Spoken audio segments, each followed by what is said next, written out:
आप देख रहे हैं WLBS न्यूज। चैनल को सब्सक्राइब करना और बेल आइकन को प्रेस करना ना भूलें।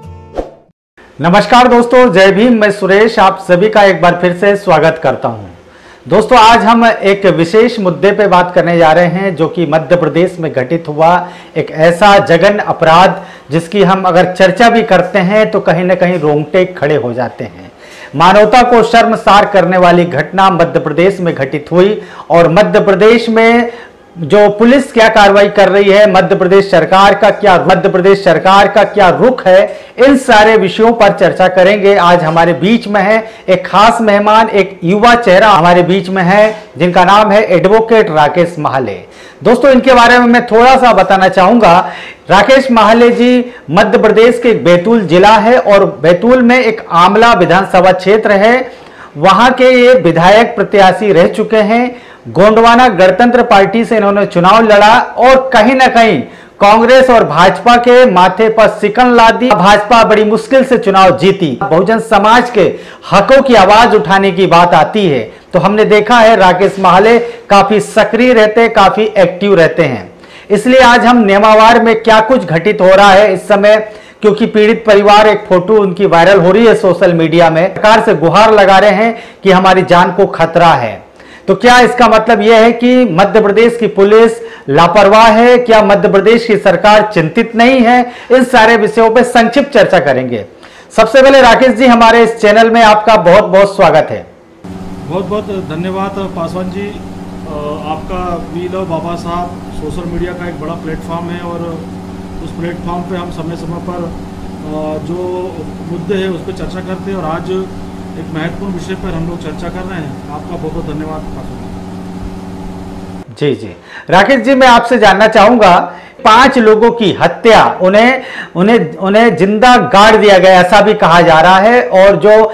3 युवतियां थी उन्हें उनके साथ बलात्कार किया गया, दुष्कर्म करके, सामूहिक दुष्कर्म करके, उनकी हत्या करके 10 फीट गड्ढे में डालकर उन्हें गाड़ दिया गया। और जो बर्बरता की गई है उसके बारे में मैं ज्यादा बताना नहीं चाहता हूं क्योंकि कहीं ना कहीं हमें शर्म आती है कि इस आधुनिक भारत में इस प्रकार की घटनाएं होती है। तो राकेश महाले जी, अभी क्या स्थिति चल रही है, क्या कार्रवाई हुई है, आप बताएं। देखिए पासवान जी, आपके चैनल के माध्यम से बताना चाहता हूं कि जब से ये जो घटना है पब्लिक डोमेन में आई और इसमें जो सामाजिक कार्यकर्ता थे वहाँ पर गोंडवाना गणतंत्र पार्टी के, भीम आर्मी के और कुछ कांग्रेस के लोगों ने इस मुद्दे को उठाया। जैसा कि आपको पता है कि मध्य प्रदेश के इतिहास में एक ऐसी घटना है जो मानवता को शर्मसार करने वाली घटना है। तो मध्य प्रदेश का ये घटना, जब तक के ये घटना एक कलंक मध्य प्रदेश पर लगी है कि मध्य प्रदेश में 50 दिन तक के जब पीड़ित परिवार था वो लापता था, पुलिस पे उसकी शिकायत हुई थी और पुलिस मौन बैठी थी और आरोपी उनके साथ घूम रहे थे। वो 50 दिन बाद में जब घटना का खुलासा हुआ तो आरोपी पुलिस के साथ में घूमने वाला भारतीय जनता पार्टी के विधायक और हिंदू सेना का वो वहाँ पे जो मुख्य आरोपी था वो हिंदू सेना का व्यक्ति था, RSS का जुड़ा हुआ व्यक्ति था। वो भाजपा के संरक्षण में वो व्यक्ति घूम रहा था और कहीं ना कहीं यह घटना को जो है मध्य प्रदेश में सरकार ने दबाने का काम किया और इस पर जब बहुजन समाज ने, अपना सगा समाज ने जब इस पर आवाज़ उठाई, जब पूरे भारत में और पूरे मध्य प्रदेश के अंदर लोग सड़कों पर आए, तब जाके जो है इसमें कुछ 4-5 आरोपियों को अभी तक गिरफ्तार किया है। तो गिरफ्तार करने के बाद सिर्फ ये कार्रवाई हुई कि उनका जो है मकान तोड़ा गया है। इसके अलावा जो हमारी मुख्य मांग है कि उस घटना की CBI जाँच होना चाहिए। इस घटना को लेके बड़े बड़े आंदोलन वहाँ पे लगातार चल रहे हैं। सबसे पहले वहाँ पे JS और समस्त आदिवासी समाज संगठन के लोगों ने वहाँ पे बड़ा विशाल हजारों की संख्या में पहुँच के विरोध किया। उसके बाद में भीम आर्मी के चंद्रशेखर रावण जी वहाँ पर भी वो भी पहुँचे और उसके बाद में आज गोंडवाना गणतंत्र पार्टी ने वहाँ बड़ा आंदोलन किया। निश्चित तौर पर यह आंदोलन जायज़ है और जो लोग वहाँ पहुँच रहे हैं और इस आंदोलन में और इस जो घटना हुई है उस घटना में लोग उसका विरोध कर रहे हैं। तो ये जायज़ भी है कि मध्य प्रदेश के अंदर इतनी बड़ी घटना कभी नहीं हुई कि 5 आदिवासी परिवार के लोगों को जिंदा गाड़ कर, जिसमें 3 बच्चियों के साथ में बलात्कार हुआ और उनको जो है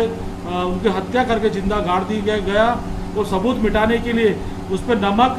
और जो है यूरिया डालकर उनको 10 फीट गड्ढे में गाड़ा गया। साथियों, मध्य प्रदेश के जो मुख्यमंत्री शिवराज सिंह चौहान को शर्म आना चाहिए कि वो अभी तक पीड़ित परिवार से मिले नहीं। सिर्फ उन्हें जो अनुसूचित जाति के जो क्या बोलते हैं जो फंड उनको मिलना था, वो जो अत्याचार का जो फंड था वो करीबन 40 लाख रुपए फंड दे दिया गया और उससे जो है सरकार जो है अपने आप को बचाने का काम कर रही है, क्योंकि उनके संरक्षण वो आरोप को भाजपा और आरएस का संरक्षण मिला है। और मैं आपके चैनल के माध्यम से बताना चाहता हूँ कि जब मध्य प्रदेश के अंदर कंगना जैसी जो संविधान का विरोध करती है, संविधान को और आरक्षण को जो बुरा भला बोलती है और इस देश को जो है वो एक अलग प्रकार से अपनी बात रखती है, जब वो मध्य प्रदेश के अंदर आई थी तब उसका जब लोगों ने यहाँ पे विरोध किया, जब वो आरक्षण का विरोध में बात करती है, तो यहाँ के मध्य प्रदेश के गृह मंत्री उन्होंने उसके बचाव में, मध्य प्रदेश के मुख्यमंत्री उस मेंटल लेडीज के बचाव में आकर जो है और बयान देते हैं। और मगर एक इतना बड़ा घटना होने के बाद भी मध्य प्रदेश के गृह मंत्री और मुख्यमंत्री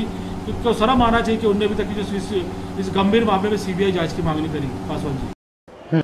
राकेश जी, ये सबसे बड़ी बात यह है कि आपने जो मध्य प्रदेश की सरकार पर जो गंभीर आरोप लगाया कि मध्य प्रदेश के मुख्यमंत्री या गृह मंत्री को समय नहीं मिला कि वे राजधानी भोपाल से महज 200 किलोमीटर की दूरी पे जो देवास है और जो वहां पर अंतिम छोर पर एक गांव है नेमावार, वहां पर पहुंचने का उन्हें समय नहीं मिला और पीड़ित परिवार से वो मिले नहीं और पीड़ित परिवार के जो बचे हुए सदस्य हैं वो कहीं ना कहीं डरे और सहमे हुए हैं। तभी तो कल से हम देख रहे हैं सोशल मीडिया में वो तस्वीर वायरल हो रही है जिसमें वे कह रहे हैं कि हमारी जान को खतरा है। इसमें आप क्या कहना चाहते हैं? बिल्कुल पासवान जी, हम लोग कल से एक सोशल मीडिया पर लगातार देख रहे हैं कि उनके पीड़ित परिवार का जो उनकी बहन है, उनका भाई है, वो एक तख्ती हाथ में लेके उस सोशल मीडिया में उनने एक कैंपेन चलाया, एक गुहार करी मध्य सरकार के कि हमारी सरकार से गुहार करिए कि हमारी जान को खतरा है, कृपया हमारी जान को बचाया जाए, हमें यहाँ से कहीं और पलायन करने पर वो मजबूर हो गए हैं। तो निश्चित तौर पे ये मध्य प्रदेश में हो क्या रहा है, लगातार मध्य प्रदेश के अंदर कभी दलितों को जो है शादी करने के लिए घोड़ी पे बैठने नहीं दिया जाता है, कभी जो है उनको खाने के नाम पर, कभी पहनने के काम पर, कभी बोलने के नाम पर उनके साथ में अन्याय अत्याचार होता है। कहीं ना कहीं जो है यह मध्य प्रदेश के अंदर जो है एक स्वर्ण समाज का जो लोग है, कहीं ना कहीं ये दबे कुचले लोगों पर और जो गरीब लोग हैं उन पर अन्याय अत्याचार करता है और उनका संरक्षण जो है ये राजनीतिक पार्टी के लोगों को मिलता है। और कहीं ना कहीं वो दबंग लोग जो है, उन्हें दबंग तो कहना नहीं चाहिए, वो नरभक्षी लोग हैं जो इस प्रकार की घटना करते हैं। तो मैं मध्य प्रदेश के गृह मंत्री, उस मध्य प्रदेश के अपने लाडली लोगों को, भांजियों को मामा कहने वाले ऐसे शिवराज सिंह चौहान जो जबरन की सरकार बना के बैठे, मैं उन्हें कहना चाहता हूँ कि आप पीड़ित परिवार को न्याय दीजिए, नहीं तो हम ईंट का जवाब पत्थर से देंगे। और आपको चेताना चाहते हैं कि अभी चुनाव दूर नहीं है, अगर इसी प्रकार से मध्य प्रदेश की कानून व्यवस्था गड़बड़ रही तो आने वाले समय में मध्य प्रदेश से हम लोग जो भारतीय जनता पार्टी और आरएसएस का डब्बा गोल कर देंगे। मैं आपके चैनल के माध्यम से बताना चाहता हूँ, जो बर्बरतापूर्ण जो भी कृत्य किया गया, जो कुकृत्य किया गया, जो उस पर हम ये देख रहे हैं कि जो अनुसूचित जाति के जो संगठन हैं, जिसे मैं अंबेडकरवादी संगठन कहे तो ठीक है, अनुसूचित जाति के तमाम लोग ऐसे मामलों में नहीं उठते, इसलिए मैं ऐसा नहीं कह सकती केवल अनुसूचित जाति से संबंधित संगठन, और आदिवासी संगठन जैसे जयस और गोंडवाना गणतंत्र पार्टी,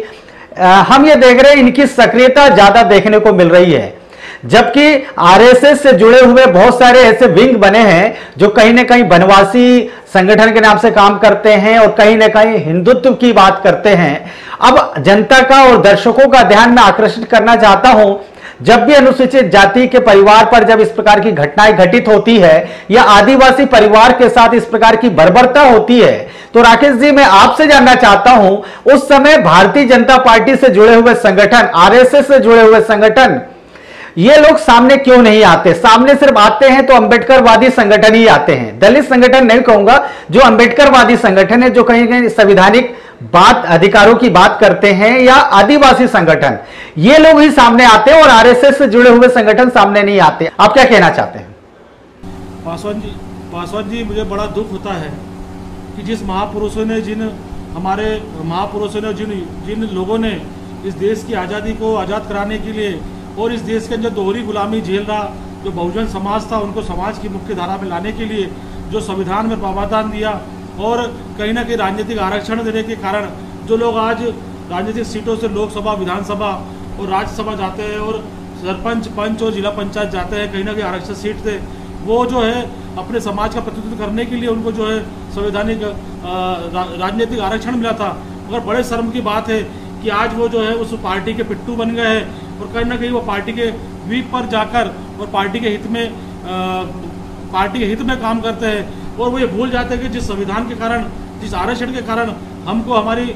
समाज की मूलभूत समस्या और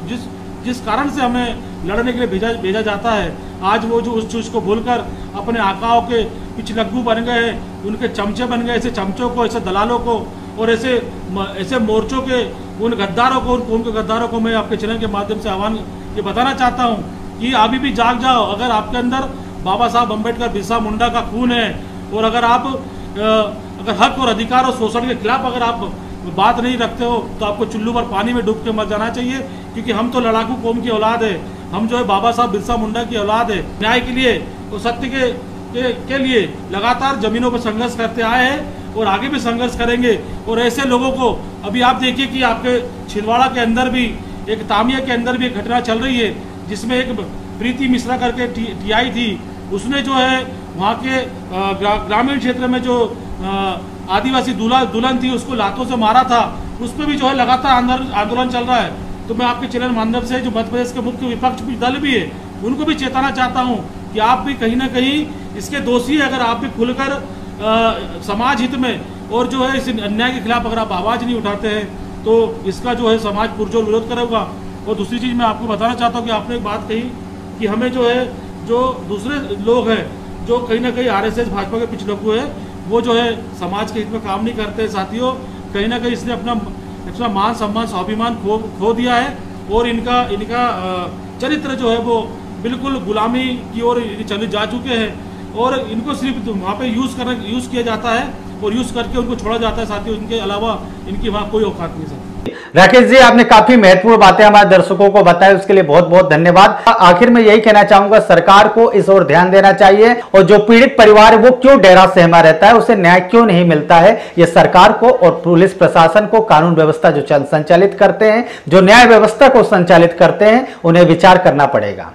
राकेश जी, आपने समय दिया उसके लिए बहुत बहुत धन्यवाद। जय भीम।